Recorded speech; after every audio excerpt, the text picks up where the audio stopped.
I am Dr. Abhirup Basak, consultant physician from Asansol, and today I would like to discuss in a very lucid language, in a very simple language, about a burning topic for today's, which is very relevant for today's age, lifestyle issue, in fact, that is hypertension.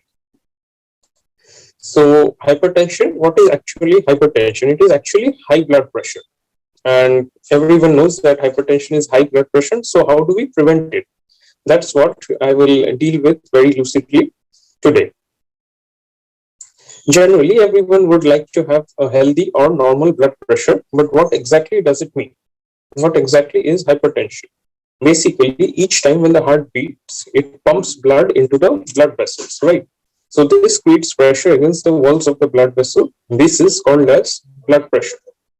So everyone knows what is the normal blood pressure in layman terms. It is 120 by 80, but actually we have a range.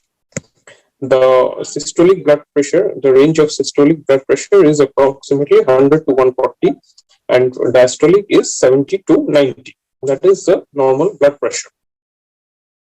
Normally, in healthy persons, the blood pressure rises and falls throughout the day. But when blood pressure remains high for a longer time, and if it is left untreated, it can lead to serious health complications. In general, a persistent increase in blood pressure higher than the normal range is known as hypertension. High blood pressure usually develops over time.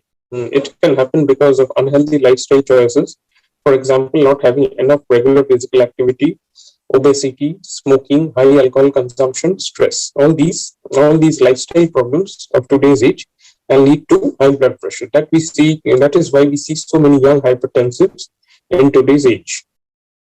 There are other risk factors that can also increase the risk of developing hypertension, such as age. We know that as people get older, the arteries can stiffen up and narrow as excess fat builds up. And a family history of high blood pressure, one or more close family members with hypertension increases the person's risk of developing the condition. Right. Excessive salt intake, too much of unsaturated fatty acids, or too much of saturated fatty acids in the food also increases blood pressure. Not eating enough foods with potassium can also increase the blood pressure and also increase the risk of stroke and chronic kidney disease. Eating processed food, that is fast food and fatty foods, increases fats throughout the body and makes the heart work harder to push blood through the body. Right. So hence causing blood pressure to rise. On the other hand, lack of physical activity is also linked to obesity and further to high blood pressure. Another factor, another burning issue in today's age is stress. Reacting to stress in unhealthy ways or not managing stress can also increase the blood pressure. Actually, hypertension.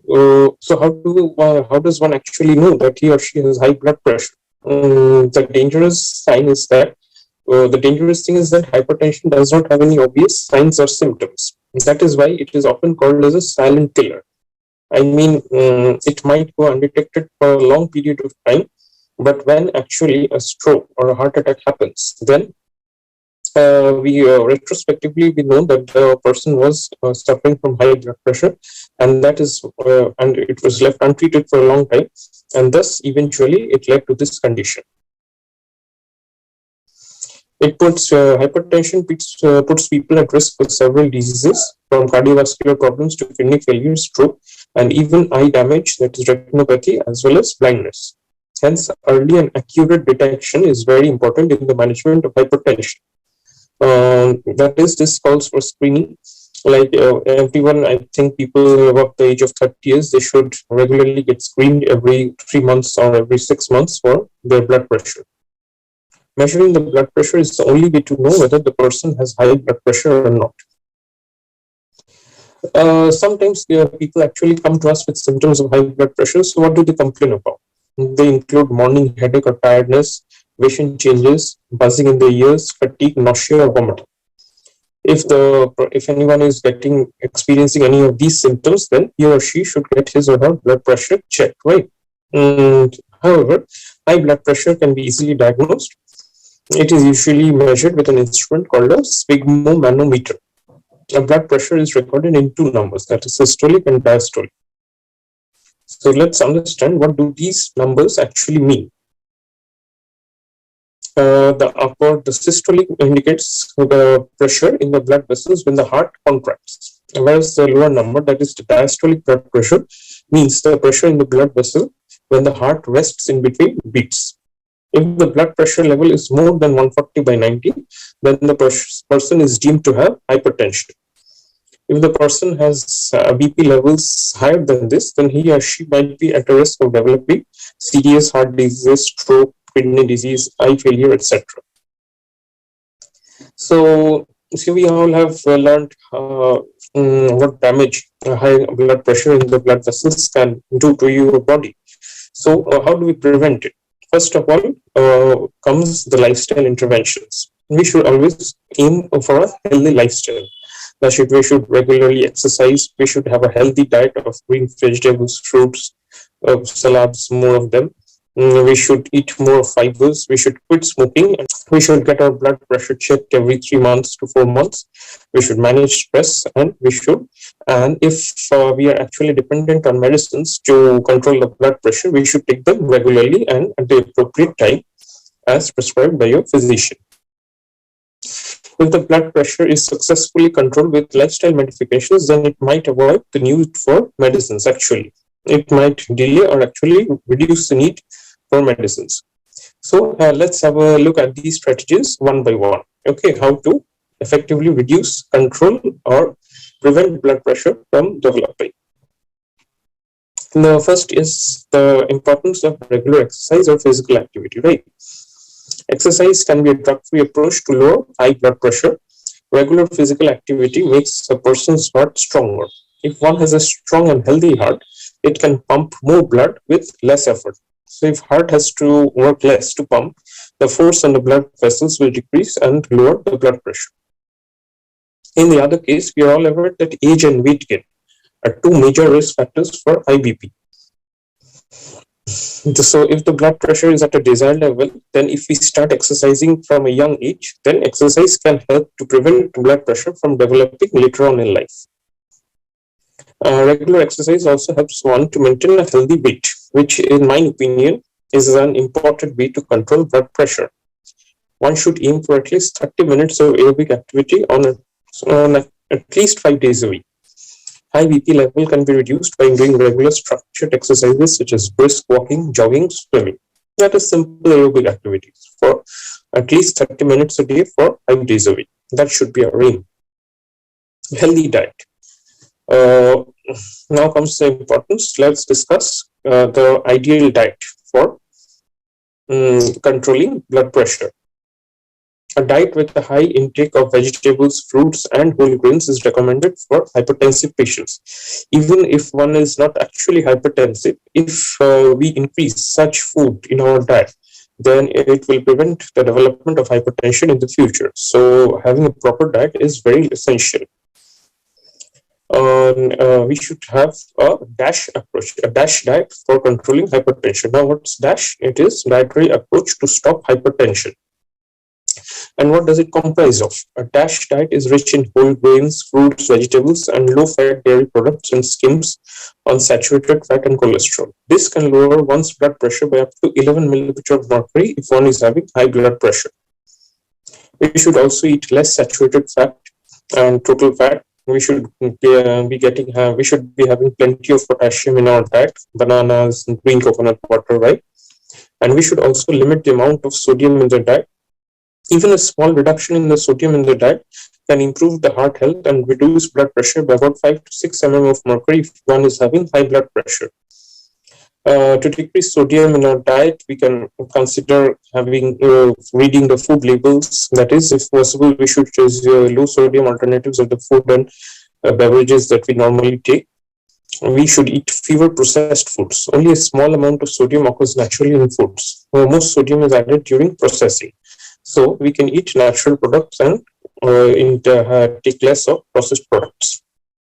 Don't add salt in your diet. Just 1 level teaspoon of salt has 2300 milligram of sodium. So we should avoid adding salt to food. We can use herbs or spices to add flavor to our food instead of salt. Right? That's a healthy practice we should be aiming for. Also, very importantly, if one is a smoker, he should quit. He should make up his mind to reduce it to zero, actually. The number of cigarettes he smokes per day, he should aim to reduce it to zero. Stopping smoking helps our blood pressure to return to normal. Quitting smoking can effectively reduce our risk of developing heart disease and improve one's overall health. Another thing is getting our blood pressure checked regularly. Some of the hypertensive patients check their blood pressure by visiting their doctors. But it is not always possible for patients to visit doctors and check up their blood pressure, right? So most often I advise patients for self-monitoring of their BP levels. Self-monitoring helps people to measure BP at different times throughout the day and over a longer period of time. It will also assist your doctor to get a complete picture of a person's blood pressure readings at different times and helps in further better prediction of cardiovascular morbidity and mortality rather than a single routine blood pressure measure that occurs during a clinic visit. So this is very important. Nowadays, ambulatory blood pressure monitoring machines are available. Also, digital sphygmomanometers, good quality digital sphygmomanometers are available in the market, which offer pretty accurate readings of your blood pressure. So I think people should buy them and like measure their blood pressure at different times of the day. Ideally, an early morning blood BP checkup. I think that should give a very accurate measure of your blood pressure. But like if you are in a middle of some brisk physical activity or stressful activity, then your blood pressure will be automatically high. That reading should be considered. We should consider the blood pressure which is that you have while you are at rest. Also, in today's age, it is very important to manage stress. We should learn how to relax and manage stress, and this can improve emotional and physical health and lower the high blood pressure. Stress management techniques include exercise, listening to music, focusing on something calm and peaceful, and meditating. Meditating for 15-20 minutes a day, and that will reduce one's stress to a great extent. And one should have a healthy lifestyle, plan his activities accordingly, exercise regularly, listen to music, do whatever you feel like doing for some time of the day. And that will reduce your stress levels and you can reduce your chances of developing hypertension later in life. And if another important thing is proper adherence to medicines. As I said, if you actually need to take medicines recommended by a doctor for your high BP, then if your blood pressure is constantly high, adherence is very essential to control your blood pressure. So you should take your medicine appropriately as advised by the doctor in the appropriate dosage and in the appropriate time as well, every day. You shouldn't skip drugs, you shouldn't skip doses, right? Fluctuating blood pressure is very detrimental to your health. So at last, what I would like to suggest, there is nothing more precious than having a fit and healthy life. Adapting healthy lifestyle can help us to enjoy a long and healthy life. High blood pressure can be prevented as well as controlled in many ways.